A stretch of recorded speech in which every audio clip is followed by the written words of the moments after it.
तर मित्रांनो, आता आम्ही निघालो आहोत कल्याणच्या दिशेला शिवाजी पार्कमध्ये. तिथे आहे मॅरेथॉन मोठा कॉलेज आणि आमच्या कॉलेजच्या माध्यमातून हा आमचा सगळा स्टाफ आहे जो त्या मॅरेथॉनसाठी निघालेला आहे. हाय करो, यूट्यूब को लाइक और सब्सक्राइब करो.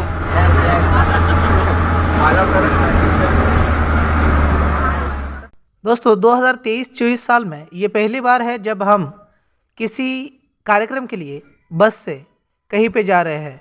यह हमारा पूरा स्टाफ है जो आपको हाय कर रहा है और स्माइल कर रहा है. यूँ तो स्टाफ्स के मेंबर ऐसे बहुत ही कम मौक़ों पर बाहर जाते हैं और साथ जाते हैं तो बड़ी ही खुशी की लहर होती है. कुछ अपने अपने मूड के हिसाब से बैठे हुए होते हैं, कुछ हंसते नहीं हैं, कुछ ओवर एक्साइट भी होते हैं. मैं ओवर एक्साइट आदमियों में से हूँ जो हर पल ऐसे जीता है जैसे वो पल आखिरी हो. तो 20-25 मिनट के सफ़र के बाद हम पहुँच गए शिवाजी महाराज चौक, जहाँ पर हम बस से उतरे. नीचे चला जाऊँगा और फिर चल दिए मुथा कंस्ट्रक्शन के पास नाश्ता करने के लिए. हमारा सारा स्टाफ एक एक करके बस से उतरा. कई लोगों ने अपने बैग्स, बैनर्स. तो अब हम पहुंच चुके हैं शिवाजी चौक, जहाँ से मैराथन शुरू होगा. आज कई तरह के मौके थे. एनसीसी डे भी था, 26/11 का हमला, शहीदों को श्रद्धांजलि, और साथ ही कॉन्स्टिट्यूशन डे यानी संविधान दिन भी था. यहाँ पर हमने ढोकला और पोहे का नाश्ता किया, साथ में कुछ मिठाइयाँ भी खाई. और सभी बच्चे, मैनेजमेंट के लोग, प्रोफेसर्स, हम फिर से चल दिए शिवाजी चौक के यहाँ, जहाँ पर वह कार्यक्रम होने वाला था. ये हमारे वाइस प्रिंसिपल मैम है, सिम्मी जी मैडम. हम सब यहाँ पर परेड शुरू होने की राह देख रहे थे और तभी परेड शुरू हो गई.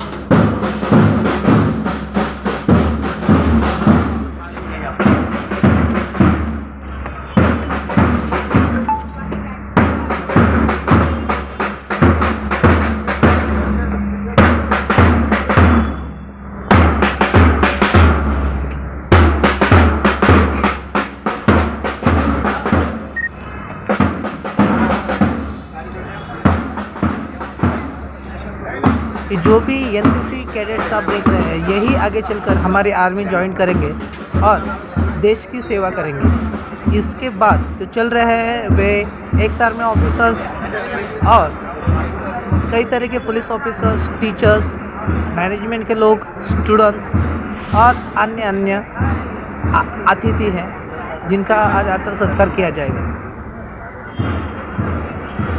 सभी एक अलग खुशी के मौके से चल रहे हैं.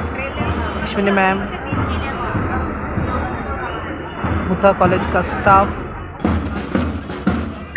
शिवाजी महाराज चौक पे एनसीसी कैडेट्स ने 2 बार राउंड मारकर छत्रपति शिवाजी महाराज को मानवंदना दी और साथ ही सारे मान्यवर अतिथि उनके पीछे चल रहे हैं. इस मौके पर मैं मराठी की कुछ काव्य पंक्तियाँ कहना चाहूँगा की भयान अंधाराने होते जीव कोंडूनी गेले, जोखड वाहत मानेवरती जगणे नशीब आले.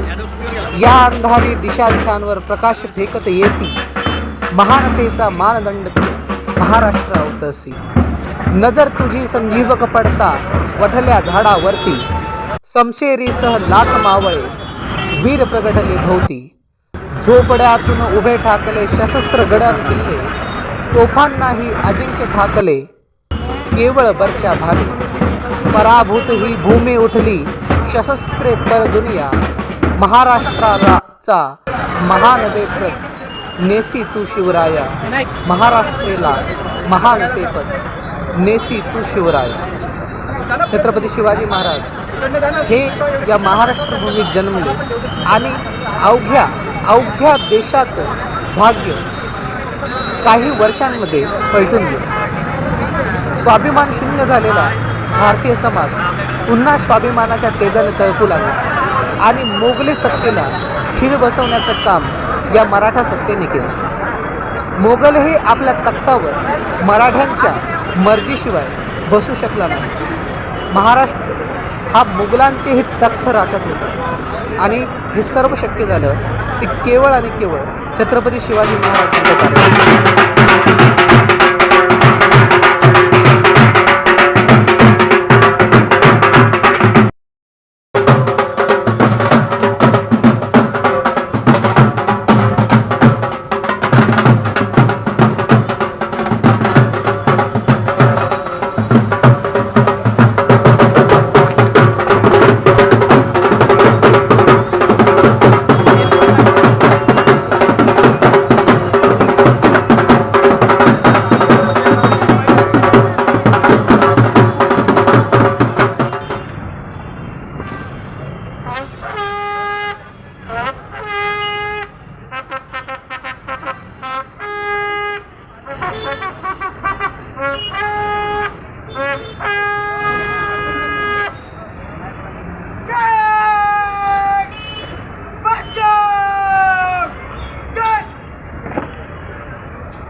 Junior under officer Gururaj Bagul परमिशनसाठी येत आहे. शोकशस्त्रासाठी कारवाई होणार आहे.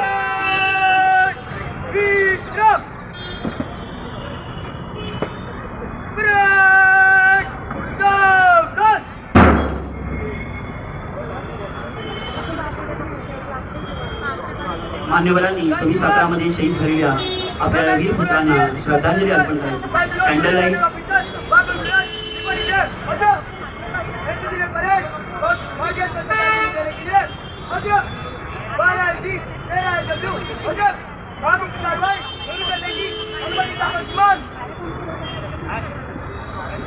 मान्यवरांनी आपल्या 26/11 मध्ये असलेल्या या वीर पुत्रांना श्रद्धांजली कॅन्डल लाईट आणि पुष्पचक्र अर्पण करून श्रद्धांजली अर्पण करायची आहे.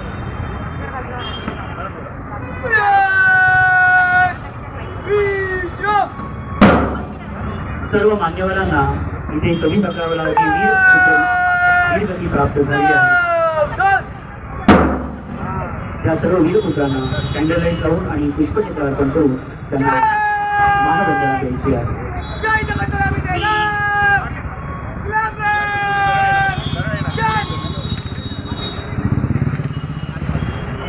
शोकशस्त्र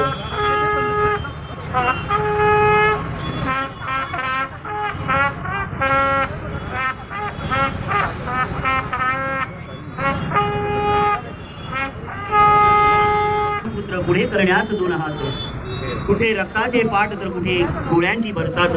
कधी मागे न फिरले ते शूरवीर वाघ, दिले मायभूमीसाठी बलिदान म्हणून आजही दिमाखात उभा आहे मुंबईचा ताज, मुंबईचा ताज. 26/11/2008 या रोजी मुंबई येथील दहशतवादी हल्ल्यातील सर्व वीरपुत्रांना आमच्या कल्याणकरांकडून भावपूर्ण श्रद्धांजली. 26/11 के शहीदों के प्रीत्यर्थ और संविधान दिन के प्रीत्यर्थ गुब्बारों में संदेश बांधकर उन गुब्बारों को आसमानों में छोड़ा गया. यहाँ पर मुक्ता कॉलेज के अध्यक्ष हैं जो घोषणा दे रहे हैं और बहुत ही सुंदर तरीके से उन्होंने इस कार्यक्रम का आयोजन किया है.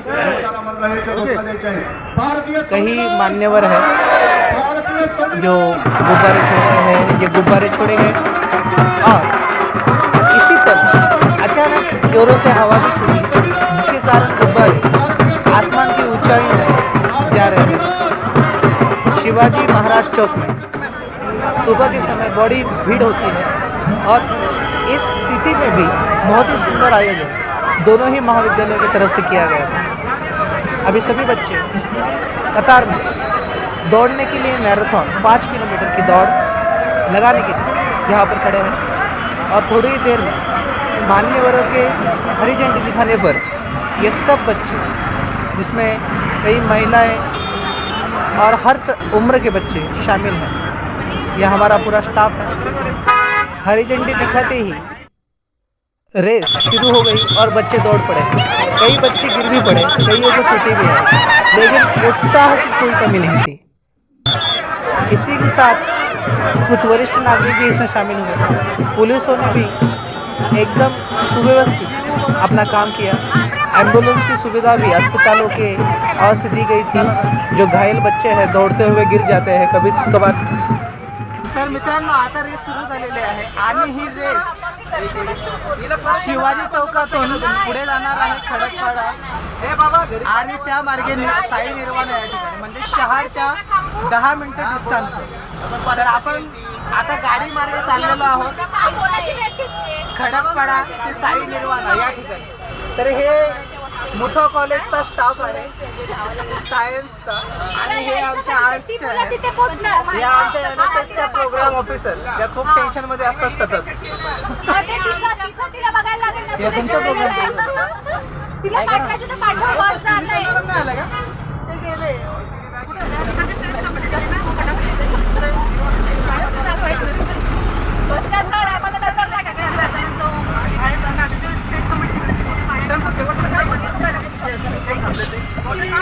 इथे आपल्याला साई निर्वाणा बिल्डिंग दिसते आहे। इथेच ही रेस कंप्लीट होणार आहे। अनेक विद्यार्थी तुम्हाला इथे धावतानाही दिसतील। ट्रॅफिक पोलिसांची सोय आहे जेणेकरून कुठलाही अपघात घडू नये। तर जे 5 किलोमीटरचं अंतर आम्ही बसने पार केलं ते विद्यार्थ्यांनी रनिंग करत धावत पार केलेलं आहे। सर्व स्टाफ मेंबर्स आपल्या बसमधून उतरताना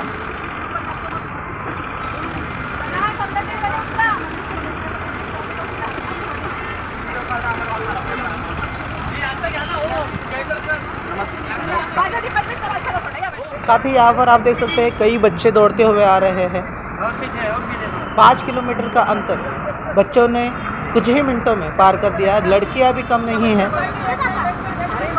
कई वरिष्ठ नागरिक 26 साल से ज़्यादा उम्र के लोग भी इसमें शामिल हुए और उन्होंने बड़ी ही चुस्ती फुर्ती के साथ ये रेस कंप्लीट की। आगे अंदर चलकर हम देखेंगे तो वहाँ भी कई बच्चे पहले से ही आकर बैठे हुए हैं जिन्होंने रेस कुछ ही मिनटों में 5 किलोमीटर का अंतर पूरा किया। कई बच्चे जख्मी भी हुए हैं जिनको औषधियाँ देने के काम हमारे जैन सर कर रहे हैं।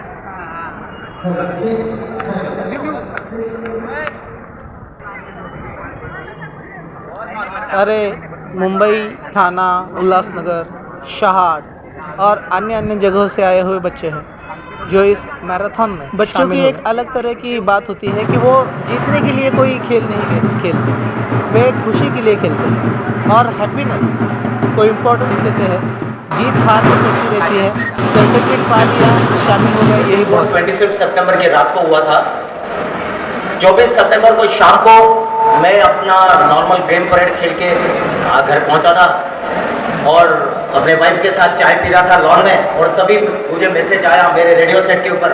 तब मोबाइल होता नहीं था पर रेडियो सेट होता था हमारे पास। तो रेडियो सेट के ऊपर मैसेज आया कि अक्षरधाम मंदिर, स्वामीनारायण मंदिर है, अक्षरधाम नाम की जगह है गांधीनगर में, वहाँ पर आतंकवादियों का हमला हुआ है।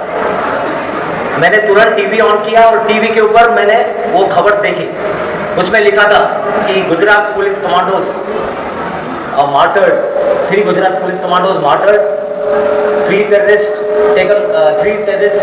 took hostage, around 80 to 90 hostages उन्होंने बंधक ले रखे थे, जैसे अभी हमस ने ले रखे हैं ना इजराइलियों के और पैलेस्टाइन के और बाकी जो इजराइल के, तो ऐसे बंधक ले रखे थे। तो इस ऑपरेशन में फिर तुरंत मेरे को निकलना पड़ा। हम लोग सीधा गांधीनगर पहुंचे। गांधीनगर पहुंचने के बाद मैंने अपनी टुकड़ियों को वो किया, ब्रीफ किया। ब्रीफ करने के बाद हम टेंपल में पहुंचे। टेंपल में गुजरात काडर के एक मिस्टर चक्रवर्ती थे, आईजी पुलिस, उन्होंने मेरे को ऑपरेशनल रिस्पॉन्सिबिलिटी हैंडओवर करी और फिर वो पूरा ताबा में वो रिस्पॉन्सिबिलिटी मैंने लेने के बाद पुलिस बाहर गई। उन्होंने बाहर आउटर कॉर्डर लगाया। क्लोज कॉर्डर पे मैंने अपने कमांडोज लगाए। इसका आवाज़ थोड़ा सा कम करेंगे तो गूंजेगी। तो मैंने क्लोज कॉर्डर लगाया और अपने जो टुकड़ियां हैं, छोटी छोटी टुकड़ियां थी 5-5 की, उनको मैंने सर्च के लिए भेजा। अगर आपने कभी मंदिर देखा होगा या फोटो में देख लेना, बहुत बड़ा मंदिर है, 26 एकड़ में फैला हुआ मंदिर है। तो वहाँ पर हर कमरा, वहाँ पर 101 कमरे थे और हर एक कमरा सर्च करना था। वो 2 आतंकवादियों को, क्योंकि टीवी में 3 बताए थे, 3 नहीं था, एक ओवरग्राउंड था जो सपोर्ट में था, वो तो उनको मंदिर में छोड़ के बाहर निकल गया। जो 2 थे वो इस 101 में कहाँ थे पता नहीं, हॉस्टेजेस कहाँ थे ये भी पता नहीं। और ऐसे हालात में हमने एक रूम सर्च करना शुरू किया। और सर्च करने का तरीका, हम रूम के अंदर घुस के कौन है देखने के लिए तो नहीं जाएंगे, वो गोली मार देगा। तो इसके लिए दरवाजे को धक्का लात मार के अंदर हम फायर करते थे। फायर करके अगर वहाँ से कोई जवाबी फायर आता तो हम समझ जाते अंदर कोई है। तो इस तरह से हमने एक रूम सर्च किया। मेरे को लेफ्ट फ्लैंक से कोई सक्सेस नहीं मिला, लेकिन राइट फ्लैंक में एक टॉयलेट था, वॉशरूम था। वॉशरूम के अंदर जब मेरे कमांडोज ने अंदर ग्रेनेड फेंका और ग्रेनेड के फटते ही अंदर घुसे फायर करके, अंदर से फिर फायर आया, जवाबी फायर, तो समझ गए कि अंदर आतंकवादी है। तो उनको फायर करते करते अंदर घुसे। वो जो टेररिस्ट था वो बाहर के दरवाजे से, वॉशरूम के पीछे एक और दरवाजा था जो जहाँ पर ये हाउस कीपर्स आके वॉशरूम साफ करके बाहर निकल जाते थे, मंदिर में आने की जरूरत नहीं पड़ती थी। तो उस दरवाजे से वो टेररिस्ट बाहर भाग गया, बाहर निकला, लेकिन बाहर मैंने क्लोज कॉर्डन लगा रखा था। जब बाहर गया वहाँ पर एक नर्सरी थी, पेड़ थे, गमले थे, पौधे थे, प्लांट्स थे सब, और वहाँ पानी का छोटा सा पूल था, पानी वाटरिंग के लिए। तो वहाँ पर, अच्छा ये टाइम था रात के 1:30-2 बज रहे थे और अंधेरा, बिल्कुल कुछ दिख नहीं रहा था। मेरे को वहाँ से मैसेज आया रेडियो सेट के ऊपर कि आतंकवादी बाहर आया हुआ है और वहाँ पर उसके फायर से हमको दिख रहा है। हमने उसको आतंकवादी को फायर करके उसको दबा रखा है।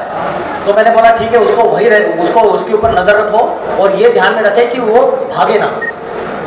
फिर मैं अपने हिट के साथ, हिट एक छोटी सी टुकड़ी होती है, मैं स्क्वाड्रन कमांडर था, तो मैं अपने हिट को लेके बाहर आया और एक छोटी दीवार थी, जैसे 4 फुट की दीवार थी, फिर उसके बाद वो नर्सरी थी और फिर मंदिर आगे बढ़ सकता है। तो मैंने उसको बोला कि मैं दीवार फाड़ के उस तरफ जाऊंगा और तूने कवरिंग फायर देना है, और वहां पहुंचने के बाद मैं फायर करूंगा और आप दीवार फाड़ के आ जाना और हम दोनों उसको मारेंगे। तो ये प्लान था।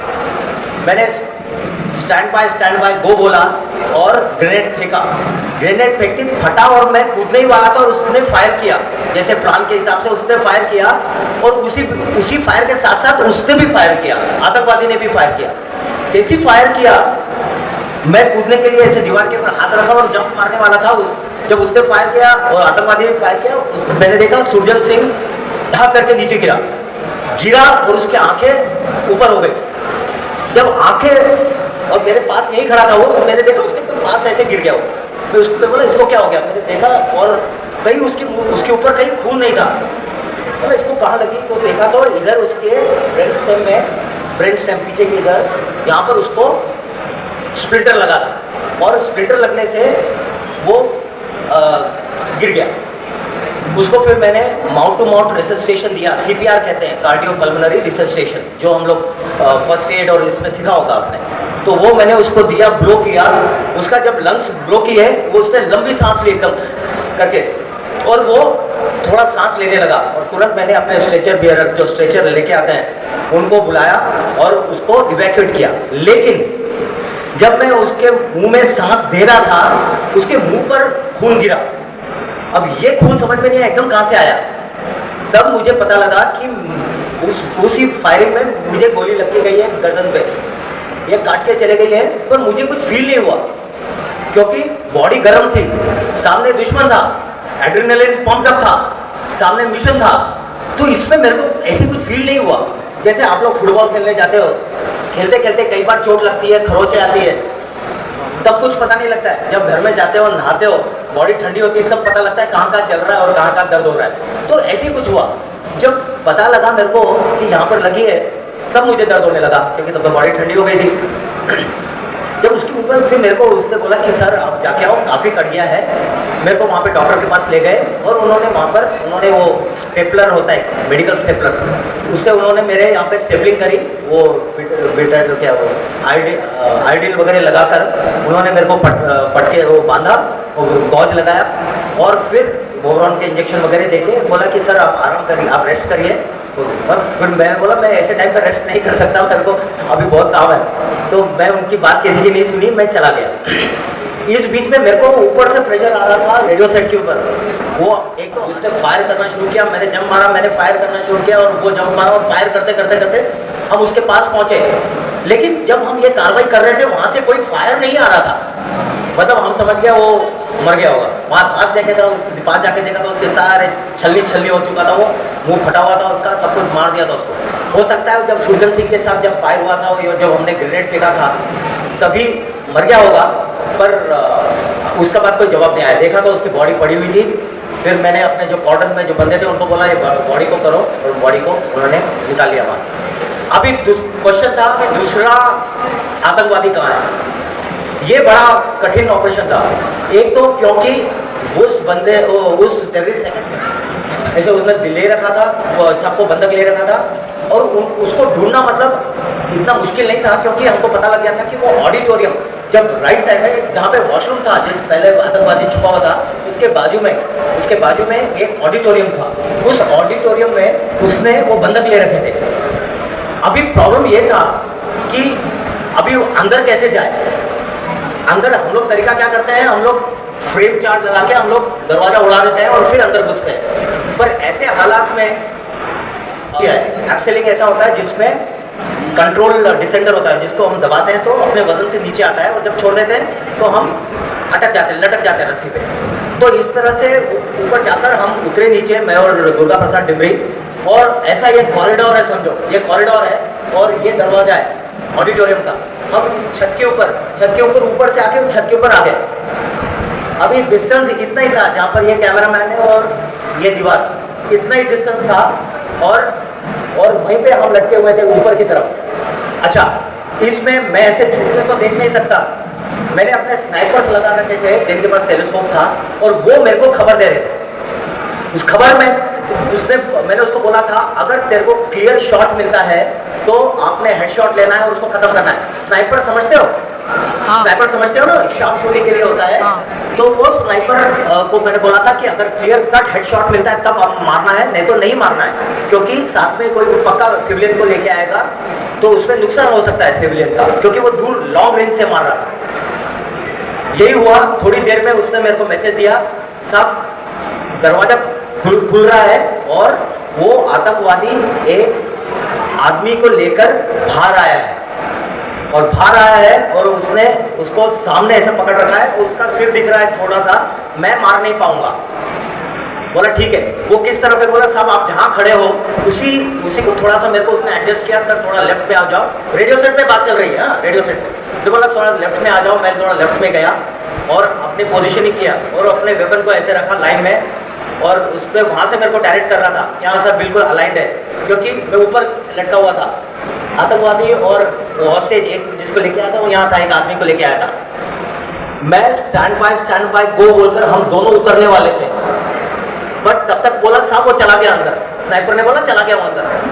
मैं बोला ये तो मुश्किल हो गई, वो अंदर चला गया। बोला अभी इतनी देर से मैं लटका हुआ हूँ और अभी मौका मिला, वो मौका हाथ से निकल गया। पर अभी और इंतजार कितना करना पड़ेगा ये पता नहीं था। 10 मिनट, 15 मिनट, 2 मिनट, 1 घंटा, कुछ पता नहीं था, पर तरीका यही था मारने का। उसको इंतजार करते रहे। अभी इस बीच में जो मेरा और दुर्गा प्रसाद डिमरी के बीच में कन्वर्सेशन चल रहा था, मैं आपको एक चीज बताऊं, वहां पर खड़े खड़े मुझे डर लग रहा था। अब बोलोगे आप तो कमांडो हो, इंसान हो, अब क्या कमांडो हो, फौजी हो, डर कैसे लगता है? पर मैं इंसान हूँ फाइनली, डर तो लगता है, क्योंकि तब मेरी वाइफ प्रेग्नेंट थी, मेरे को 1.5 साल की बेटी थी, और अगले 2 मिनट में या 10 सेकंड में या 15 सेकंड में मुझे क्या होने वाला है मुझे पता नहीं थी। पक्के 50% चांस, 50% मौका, या तो मैं मरूंगा या वो मरेगा। मैंने दुर्गा प्रसाद डिमरी को बोला कि बेटे ऐसा है, जो पहले फायर करेगा, मोता सर बोल रहे थे, जो पहले फायर करेगा वो जिएगा, क्योंकि इतने डिस्टेंस पे निशाना छूटने का कोई चांस नहीं, न उसका न मेरा।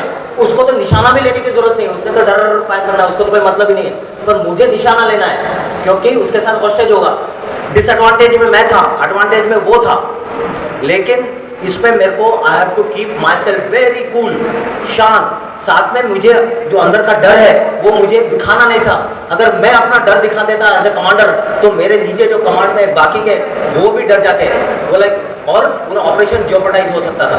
मैंने बोला कि फिर मैंने ऐसी थोड़ा बातों में लगाया, और डिग्री सब कुछ ठीक है घर में, ये सब बातें हुई, और फिर बोला हाँ सब ठीक है। मैंने उसको बोला कि मैं पहले फायर करूंगा, अगर मेरे हथियार में रोक पड़ती है तब आपने फायर करना है, और खुदा ना खास्ता मुझे गोली पहले लग गई तो मैं तो गया, पर मेरे जेब से सिगरेट का पैकेट निकाल के फेंक देना, नहीं तो मेरे साहब को बुरा लगेगा कि मेजर सिगरेट पीता था। तो मतलब ऐसा था कहानी कि मैं तब सिगरेट पीता था यंग डेज में, तो पर मेरे दिमाग में ये भी था कि अभी मैं मरा, फिर देखेंगे जेब से सिगरेट का पैकेट निकलेगा तो मुश्किल हो जाएगा। मतलब मरने के बाद का भी मेरे को ख्याल था। खैर मैं उसको थोड़ा सा उसको ये सिचुएशन को नॉर्मलाइज करने के लिए मैं उसको बोल रहा था, लेकिन बोला साहब आपको कुछ नहीं होगा, ऐसा थोड़ी कोई कुछ कर देगा, फिक्र मत करो। मतलब इतना विश्वास बाय गो, और उसे में हम दोनों नीचे उतरे, मैंने हथियार को थोड़ा एडजस्ट किया, एक गोली फायर, दो आंखों के बीच में गोली लगी और नीचे खट, वहीं पे गया। और मैं ये बताऊं, जब मैंने फायर किया, फायर करने के बाद मेरे पैर अभी भी बात करते वक्त भी कांप रहे हैं। मेरे को ये ध्यान रखना था जब मैं वो दबा के नीचे उतर रहा हूं तो मुझे ये ध्यान रखना है कि पूरा मैंने नीचे तक उतरना है। अगर मैंने हड़बड़ी में जल्दी छोड़ दिया तो भले 2 इंच हो, मैं ऊपर हवा में ऐसे ऐसे ऐसे घूमता रहूंगा और वो आराम से मुझे मार सकता था।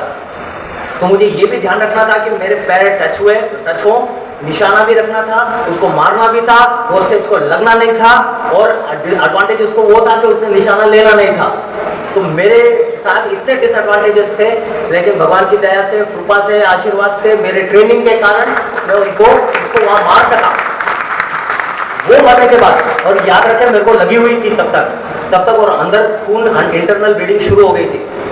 वो क्योंकि इतने देर से लटका हुआ था, खिंचाव था, बॉडी गर्म थी, पंप हो रहा था, ब्लड प्रेशर हाई मतलब ब्लड सर्कुलेशन ज़्यादा था, तो मेरा अंदर इंटरनल ब्लीडिंग शुरू हो गई।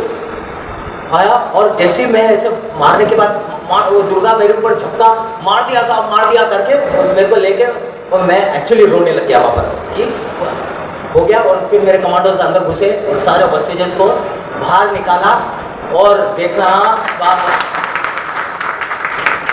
वो मतलब लोग आके हमारे पैर पड़ रहे हैं। मैं बोला तुम निकलो यहाँ से पहले। अंदर देखा तो छोटे छोटे बच्चे कितने 8-10 घंटे से अंदर न छोटे बेबीज को माँ दूध पिला पा रही थी टेंशन के कारण, पूरी गंदगी कर रखी थी नीचे वो हॉल में। बुजुर्ग थे जिनको यूरिन का भी प्रॉब्लम, और मतलब पूरा गंदा हो गया था, कुछ नहीं कर सकते थे। पर उनको तुरंत हम बाहर निकाल के वो उनको निकाला और वहाँ पर मेरे को इवैक्यूएट करके फिर वहाँ से हॉस्पिटल में लेके गए। ये यहाँ तक हुआ।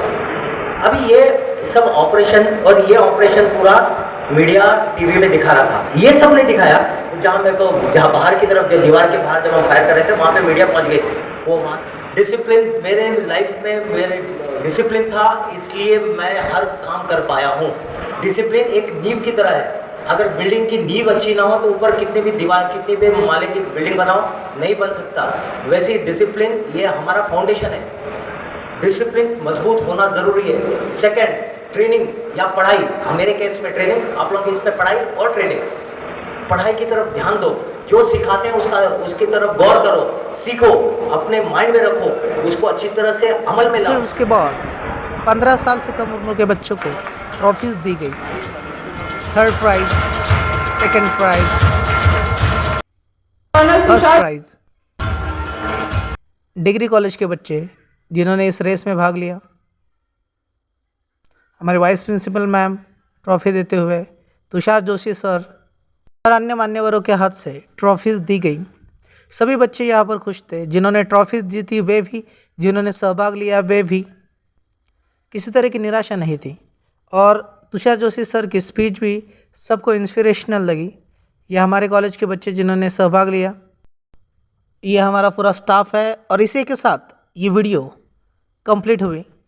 ये वीडियो आपको अच्छी लगे तो शेयर कीजिए, वीडियो को लाइक कीजिए, चैनल को अब तक सब्सक्राइब नहीं किया है तो सब्सक्राइब कीजिए और हमारे साथ बने रहिए। धन्यवाद।